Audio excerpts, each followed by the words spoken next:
Just the difference in the size of the two of them. And Miss Tesla goes up. And the field is ready now for race 5. And away they go.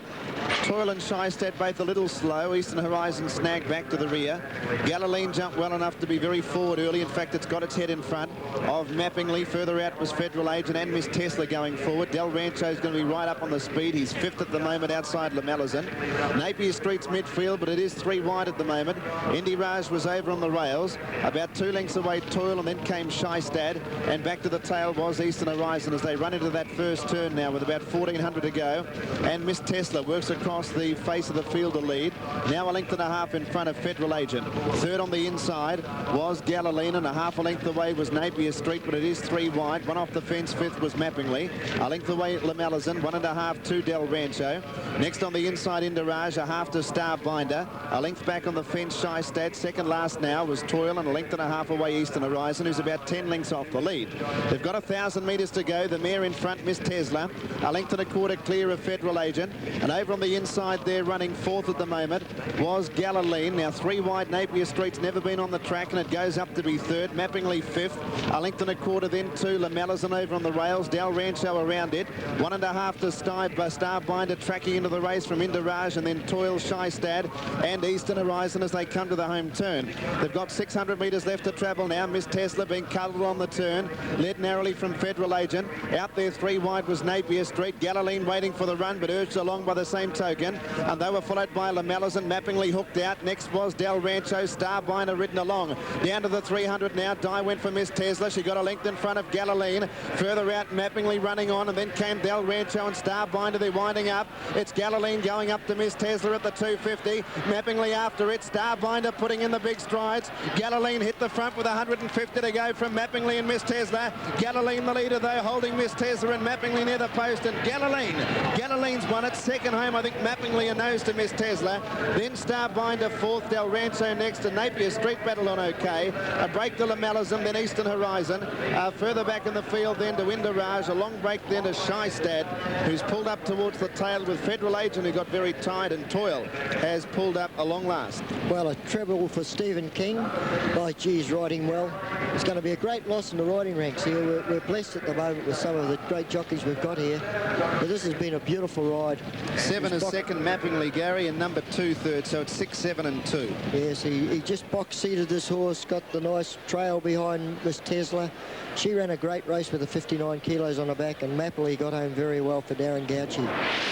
But here you can see Stephen King. He's just taken Galileen up alongside Miss Tesla. He's got the orange colours on, just riding it nicely, hands and heels. Both these boys, well, the 3 of these jockeys that followed this finish, they're beautifully balanced jockeys, and that's what makes them so good. But here's Stephen, he's just getting the better of Miss Tesla, and this horse just goes away nicely. He almost probably back up, I would think, in these races like the Sandown Cup, Dan. He's will take a bit of beating too, I would think. He's going places. He's won 2 in a row, from a Class 6 win at Moonee Valley on Cox Plate Day to win an open welter. Yeah, and the one right on the outside that's run 4th is Starbinder. He's, I don't know, he just always seems to be running home. He might just need another year on him. But here's a great shot of them here. We got Miss Tesla on the fence. There's Galileen arrowed in the orange. Old Toil's directly behind him. He doesn't look to be travelling too well, actually. See, he might have pulled up a little bit sore, I think. I see Darren Beeman looking down at him there. Okay, the winning trainer of Galileen is Chris Wood, and Chris is with Peter Donegan. Thank you, Dan, very much. Yes, Chris Wood is down here, and a couple of wins over the carnival. One at Moonee Valley, one here. That must be a great thrill. Very exciting, Peter. Lovely to be here in Melbourne. He finishes off his race nicely, that fella. He's a true staying horse. I've always rated the horse very highly, and recommended the connections to come over here and have a bit of a feeler with him this year around the carnival time, and that's worked out well. Will you be back in 12 months? Hopefully, yes. Well, his father did something here about, what was it, 8 years ago now, terrific in the Melbourne Cup. Can he fly that high? I'd like to think he'd emulate that feat, yes. I like this horse. He's getting better all the time. He's only had 16 starts after today, and yeah, he's won 4 races and won 2 in better company. It was a big step up for him today, but he performed very well. Chris, you've only got a couple over here. How many back home in New Zealand? We work at between 30 and 35 at Peter at home most of the time, yes. Well done again. Thank you very much. Chris Wood, the winning trainer with Galileen in race 5. Let's go out to the track. It's a winning treble for jockey Stephen King. Hey, Steve, that's 3 out of, what, 5?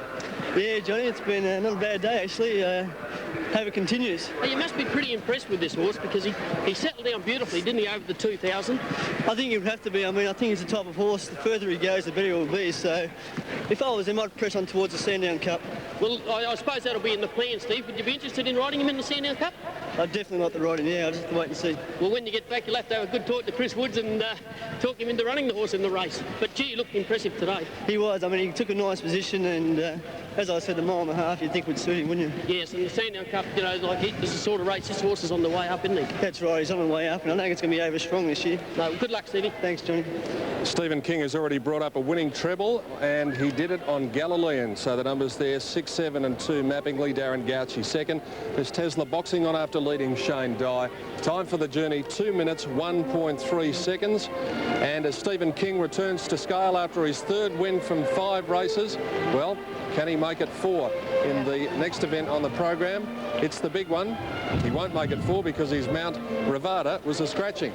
So he'll have to wait until a bit later in the day. Stephen King coming back to scale. We'll take a break and be back with the correct weight signal and the dividends on race number 5 in a moment.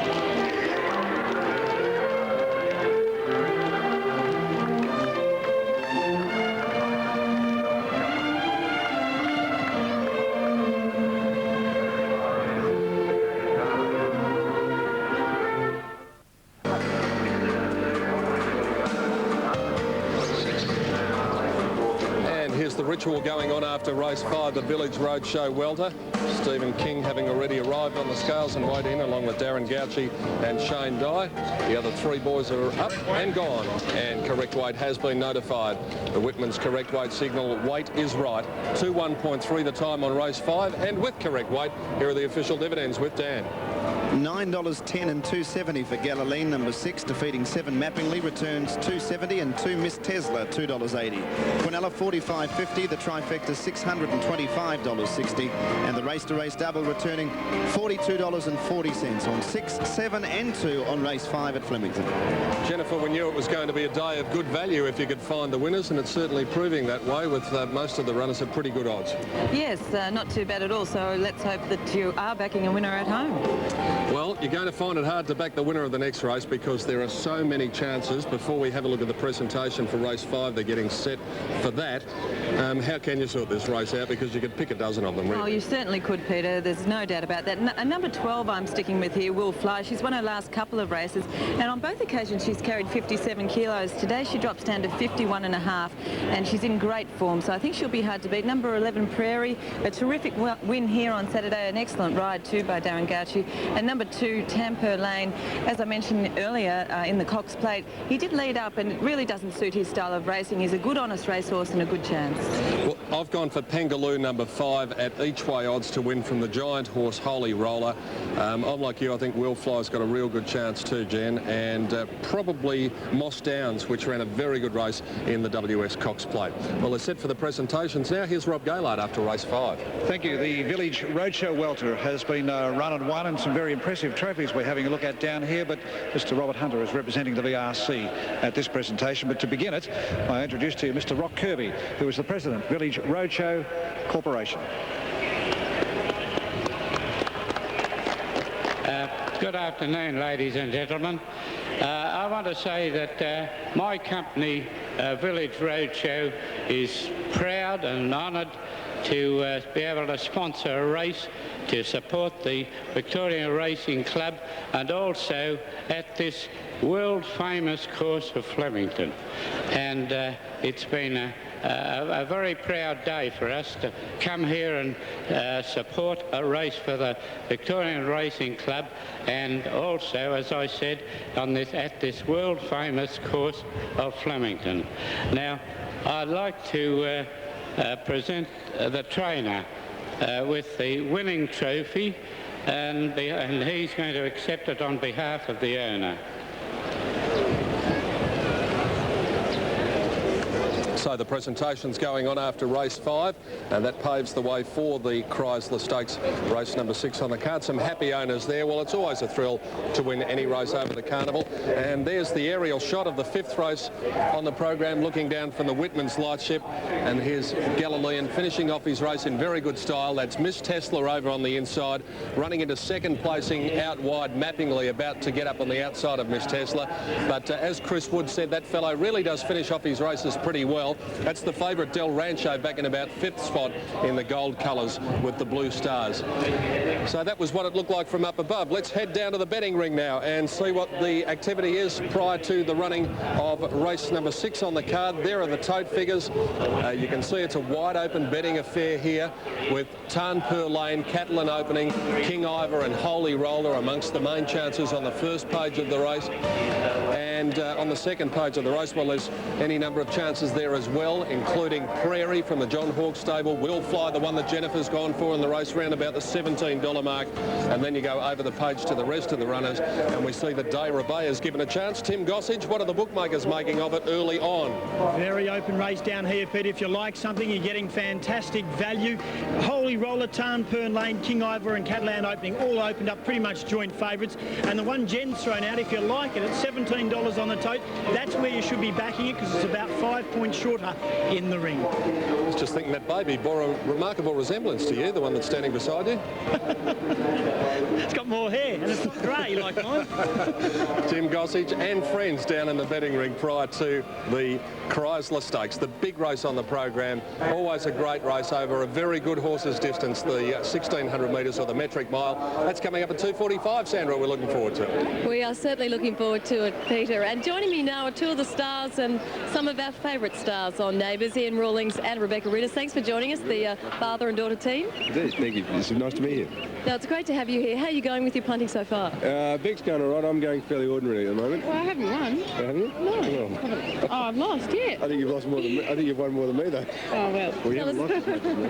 How's the show going? I know it was quite sad when Anne Haddie left a little time ago. You're all recovering from that? Oh, yeah. Yeah, it was sad to see Anne go. It was sort of, you know, she was a great lady and a great actress, and it was, you know, it was a sort of a sad moment all round. But, you know. Neighbours is kicking on to strong things. What's happening storyline-wise with the pair of you at the moment? Anything interesting? We're sort of just rolling along at the moment, but the storylines are pretty good at the moment. We're pretty happy with the show. It's sort of we have one of our young members has filled the air conditioning units at the school with polystyrene balls. That's right, and nearly killed everybody. Well, there's always lots of mischief on Neighbours, so we'll keep an eye. Tell us what have you got planned for this afternoon, and in particular your tips for the big race. Well, the big race. Well, we sort of decided that we would have a joint pick, and we had 3, 4, and 8. 8, which is Confiscate. Yeah, Confiscate, Catalan Opening, and King Ivor. Yeah. Well, we hope you have as much luck with the races today as you do on Neighbours. Best of luck, and thanks so much for joining us today. Thanks, Anne. Thanks. Great to have you with us. Well, Tim Webster, I've had a wonderful carnival, thoroughly enjoyed my time here, but it's time to hand over to you. I understand you're going to look after everyone in the perfect way this afternoon. I will certainly do that. Looks like a lot of fun down where you are this afternoon, though. Kids, balloons, the whole box and dice. Yes, I'm in my element, actually. Having a good time. OK, talk to you later. All right. Sandra Sully in our marquee, and it is, you know, the people of Melbourne, the VRC dictate what the day is going to be, and they duly come, and the kids are all here having an absolute ball. There's jumping castles and balloons.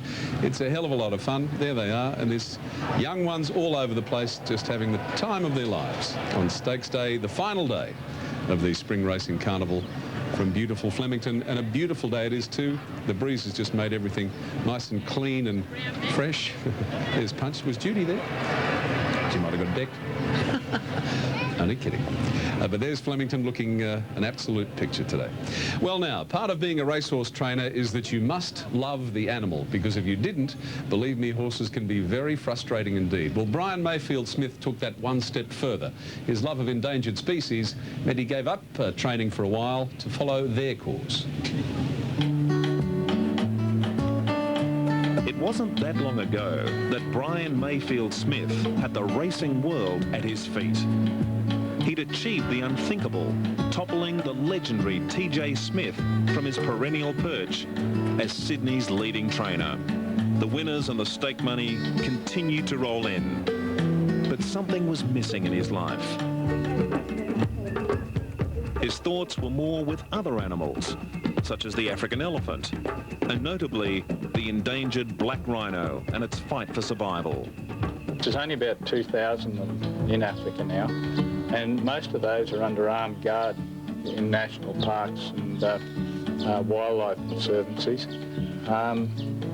which is a pretty sad thing, because when you consider, you know, about 25 years ago, there was over 60 to 70,000 of them in Africa. So the trainer turned his back on his profession and the trappings of success, all to follow his heart to fulfill a dream. I guess, you know, in life, you know, you've got to go with what drives you from deep inside, and that was driving me pretty hard for a couple of years. But it was only a little more than a year later that Brian and his wife Marie were back in Australia. Frustrated, heartbroken, they'd fought a losing battle. It is depressing as you just see, you know, this human tidal wave consuming like a plague of locusts. You know, sort of the environment and the animals are the first ones to suffer. And, you know, I mean, the population of the world isn't decreasing, it's increasing. So the problem is not going away, and it's actually getting worse. And so it was back to square one for Mayfield Smith, with one major difference. His base was no longer Sydney, but Melbourne. Melbourne was obviously the most progressive at this point in time as far as racing goes. And plus the fact that Melbourne, you know, sort of new to me and a new horizon. So, you know, I just felt that was the direction I should take. And will he ever go back to Africa? Oh, sure, yeah, one way or the other. Yes, a lovely man, Brian Mayfield Smith, and those magnificent animals. We can only hope that, hope it's not a losing battle, that they are saved and we can get to enjoy their magnificence for many years to come. Hi, guys. Yes, everyone's having a great time. I think we need about 13,000, I heard Peter Donegan say, for a record crowd for the 4 days of the carnival. That will be easily surpassed. There's that many and more here, and I would suggest that half of them are probably the young ones of all of those patrons here on Stakes Day at Flemington. Well, we've been covering this marvellous race, this wonderful carnival, for 20 years now, since 1978, when R1 won the Cup. And the technology, I can tell you, in the last 10 years has improved dramatically, but over 20, we've seen leaps and bounds. Have a look at this. We see the Cup through different eyes in the 90s. Back in the 70s, the coverage of races may have always seemed modern, but it just wouldn't compare with the technology of today. Back then, state-of-the-art was a camera in a car driving around the inside track. This year at Flemington, 34 cameras around the course and surrounds will capture every hoofprint and flying divot, from the sides, from in front, from behind, from below, and from above. Back then, the steward's room was a closed shop. Now the drama unfolds in a tense theatre. The outside horse has shifted in, shown no respect whatsoever for me under the circumstances. Back then, viewers had precious minutes to wait for their dividends and had to place their bets a few minutes before the start. Now they bet to the jump, and accurate approximate dividends are almost instantaneous. And back then, the interviews had to wait for correct weight. Now the story is told while the seat is still warm. You know, one of the best innovations from my point of view is that one we've just seen. John Letts on banjo with interviewing the jockeys immediately, virtually, after they've come past the winning post. It's terrific, and he does a wonderful job doing it. Not an easy thing to do, I assure you, being out there amongst some pretty fired-up thoroughbred racehorses. Well, now, speaking of jockeys, he's one of the best ever, I think, this young man, as a jockey and as a young man. And we're seeing him today at his last Melbourne Cup Carnival and riding in his last Melbourne Cup last Tuesday, and there he is, Darren Beadman. There's a special presentation for him. Here's Rob Gaylard. Thank you, Tim. Ladies and gentlemen, it is time to honour one of our great jockeys, and may I introduce to you the chairman of the VRC, Mr. David Burke. Members of the committee, honourable ministers, distinguished guests, ladies and gentlemen. As you all know, this is Darren Beedman's last day of riding at Flemington, and the VRC committee is pleased to recognise this fact. We're making a presentation to him of a photo of all the jockeys who've taken part in the carnival. This photo was taken this afternoon. I would like to thank all those jockeys who cooperated with this. Darren, as you know, has already ridden 2 winners, and he's online for the 3rd. But without any further ado, on behalf of Victorian Racing, Darren, I'd like to make this presentation to you as a memento of your last day's riding at Flemington.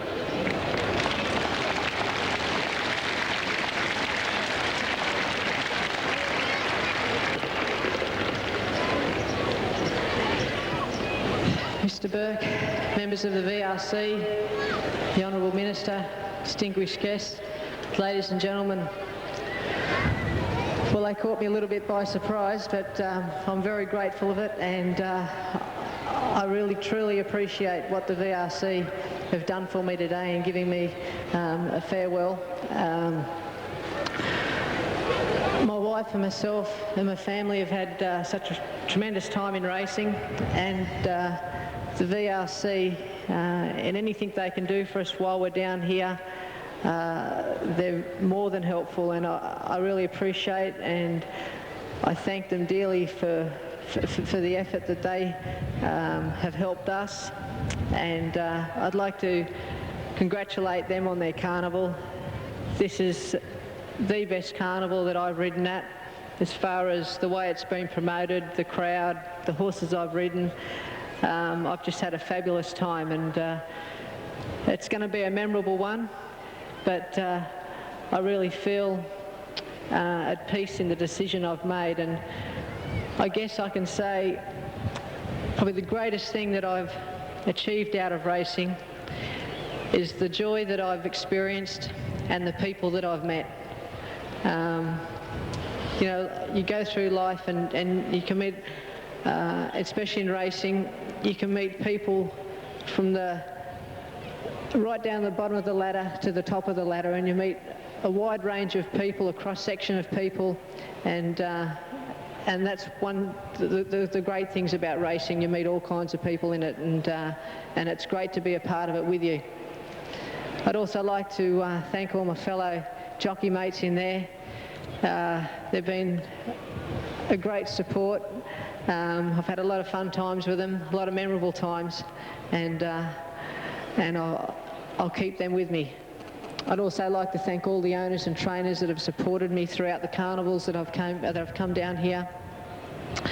It's very hard coming from Sydney to Melbourne, but they've been very supportive of me, and I thank them very much. And I'd like to thank all the public out there who've supported me in the decision I've made, and all the people that have prayed for me. God bless you. This is just a really lovely little bloke, Darren Beedman, and as we all know, he has chosen a calling, and God bless him for it, and you wouldn't find a nicer young fella ever. We'll take a break and come back with the Chrysler Stakes.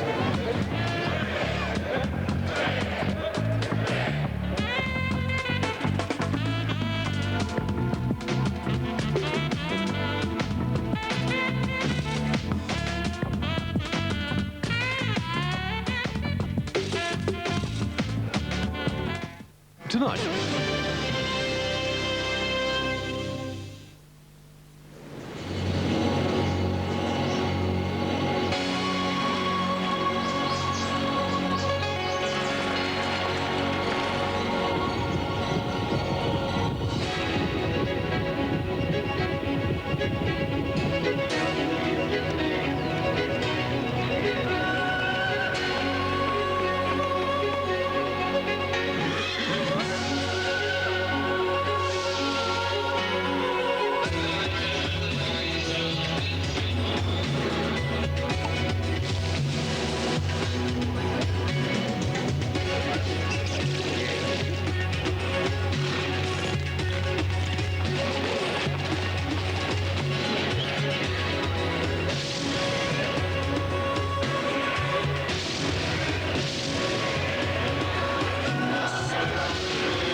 inside end. Linesman together as they straighten up. Knight and Power into Remus. They hit it. Oh, it's close. It's a photo in the Melbourne Cup.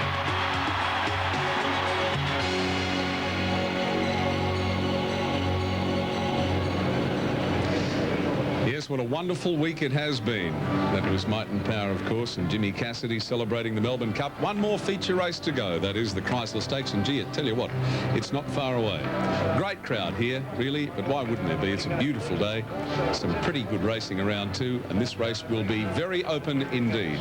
Let me take you down to Peter and Jenny. And Peter, have they got a step ladder for Danny Nikolic to get up on Holy Roller? They're going to need one, Tim. We have just had a good look at this horse, and we're going to give you a good look at him very shortly, but he is one of the sights of racing. There's no doubt about that.